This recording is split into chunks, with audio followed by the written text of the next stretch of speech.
Hey, how's it going guys? My name is Zealwood and today we're taking a look at Hollow Knight. A very well known indie title back from 2017 has been mentioned in the comments many times over the years. And because Silksong is expected to be released sometime very soon, I couldn't think of a more perfect time to review this gem. So, Hollow Knight is a single-player, indie, Souls-like, Metroidvania, action-adventure platformer. Set in a vast, ruined kingdom of insects and heroes, you take on the role of a silent, nameless knight set out to uncover the secrets of this forgotten kingdom. You'll be taking on a number of powerful and unusual creatures, tackling the many platforming challenges, all while revealing the origin of a mysterious infection. So aesthetically, one of Hollow Knight's greatest aspects straight off the bat is its incredibly unique art style. Stunning, elaborate ecosystems, fluid yet powerful animations, and of course its lovingly pleasant hand-drawn assets. All brought together to create a charming, seemingly childish visual experience until of course you realise how challenging this game actually is. Colours used are generally quite dark and pale throughout, providing a faded, often damp look to these underground environments, especially due to the game's primary cold colour palette. The lighting effects though are what really bring this stunning subterranean world to life. Fog and mist effects, radius glows, floating specks, background blurs, screen dimming and multiple layers of ambient effects, all brought together in a light, subtle amalgamation of effects that blend together with utter perfection. But I have to say, the textures and detail are by far the best visual assets of the game for me. Great interactable foreground clutter, easily distinguishable detailed surfaces, and how certain textures interact with the game's various lighting. The incredibly detailed background designs though are definitely the icing on the cake. How their multiple layers react to the position of the camera and how they often reveal large detailed areas in the far distance is brilliant. The UI is practically perfect, a simple, minimal interface with just enough high quality textures and effects that keep your focus area clean while also detailing everything you need to know during fast paced combat. Other screens like your inventory, shops and maps are also very impressive and still maintain this incredibly simple theme throughout your entire run. Level layouts are surprisingly cozy considering the seemingly grand scale of each individual area, resulting in comfortably sized maps for each major zone that are somewhat simple to navigate. They do however tend to branch off a bit too much when exploring a brand new area without a map, but not as bad as other Metroidvanias I've played over the years. Character and enemy designs though are definitely one of the game's biggest selling points. Hand-drawn, light-hearted sprites, fast, powerful boss animations, and quirky, memorable NPCs that more than provide a charming, high-quality standard regardless of the creature. All units seem to have been designed with limited colour and detail for that clean, minimalist look. Fast yet fluid attacks seem to be the norm for both player and enemy animations, even for the larger, seemingly bulkier insects. I especially like the traditional, to-the-point 2D keyframes used, which provide good, immersive movements, especially on the more menacing enemies. I'm sure there are plenty of players out there that completely underestimated the game's difficulty based on the child-friendly character designs, myself included. A lesson completely learned by the mid to late game bosses. Overall, an endearing, pleasant visual experience that really went all out on its textures and character detail.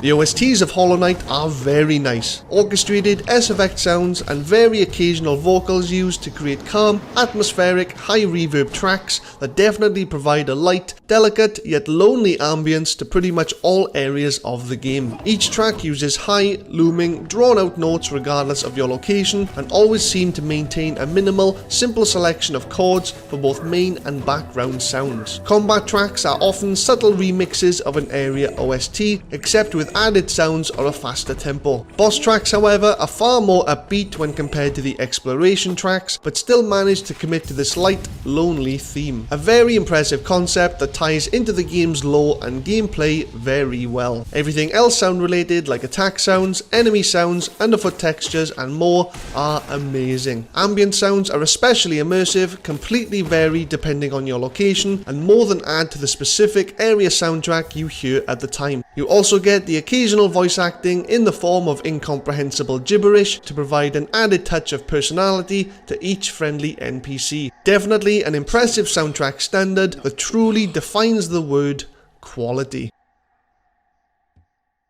Now for the gameplay. So firstly, Hollow Knight doesn't technically have any difficulty options to choose from before you play. It does, however, come with a Steel Soul mode after your first playthrough, which is pretty much a permadeath version of the original game if you're crazy enough to even attempt it. The lore of the game may seem straightforward to the average player, but that's just scratching the surface. For those willing to uncover its secrets, however, you've got an incredibly deep and detailed storyline that needs to be pieced together through dialogue, hunter's journals, and cutscenes. So, as mentioned, you take on the role of a mysterious, unnamed warrior and travel to the ruined land of Hollow Nest, a mostly underground kingdom where many insects, void creatures, and husks seem to reside. You then discover that an ancient illness known as the infection is slowly taking over the minds of these sentient bugs, returning them to a more primitive, hive-like mindset. The very few conscious insects remaining would obviously like to keep what free will they have left and agree that orange pus balls of mind-controlling matter are very bad. But that's about as much as I can explain without entering spoiler territory. And for those of you uninterested in elaborate storylines, don't worry, you'll naturally pick up just enough information as you go. When you first start the game, you're shown a vague intro cutscene that includes a short, interesting quote, a silhouette of a powerful chained creature, and the hero looking upon Hollow Nest in the distance. You then fall from a great height, take immediate control of your character, and play. The controls, as with other platformers, are as straightforward as you'd expect initially, but do get a bit more complex as you start to unlock a larger number of spells and abilities. These include your standard movement controls, a basic attack, a dash, various weapon arts, focusing to heal lost health, desolate diving, double jumps, howling wraiths, wall jumps, and surprisingly many more. The amount of unique inputs available to you at endgame are more than generous. I even had trouble remembering them all. The base concept of the game though is far more straightforward. You explore many diverse underground areas, kill enemies, collect currency, unlock doors, tackle platforming challenges, take on bosses, purchase items and upgrades, discover the game's many secrets, and much more. Soul is your go-to resource for almost all combat related skills, which is generated through melee attacking enemies. Taking any form of damage will reduce your remaining masks by 1 until you eventually die. You can find a huge number of peculiar charms, which when equipped provide many unique combat advantages, synergies, and quality of life benefits depending on your playstyle and preferences. Your respawn location, changing charm loadouts, and saving the game are done so at the many different benches found throughout the game, and Geo is your main in-game currency, which is used to purchase pretty much everything. What makes Hollow Knight so unique, however, is its brilliantly positioned character upgrades, its surprisingly abundant content, and its precision, high-efficiency combat. Aside from the various spells, abilities, and upgrades you'll be unlocking throughout your playthrough, there are many other character improving mechanics, such as perma-buffing your soul energy and health, direct weapon damage upgrades, and increasing your available charm slots, all of which are positioned flawlessly throughout the world and provide a nice, consistent feeling of development rather than tedious grinds or late game power creeps. The sheer amount of content in this game though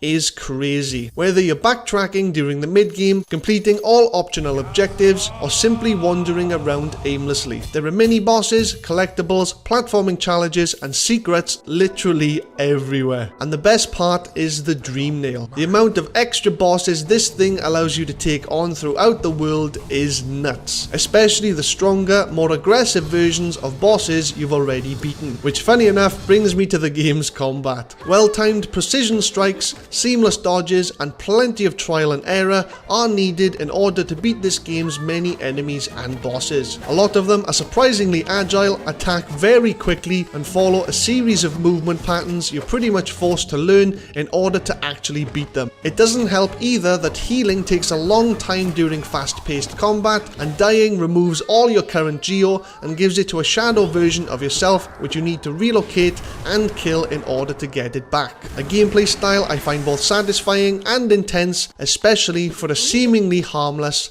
platformer.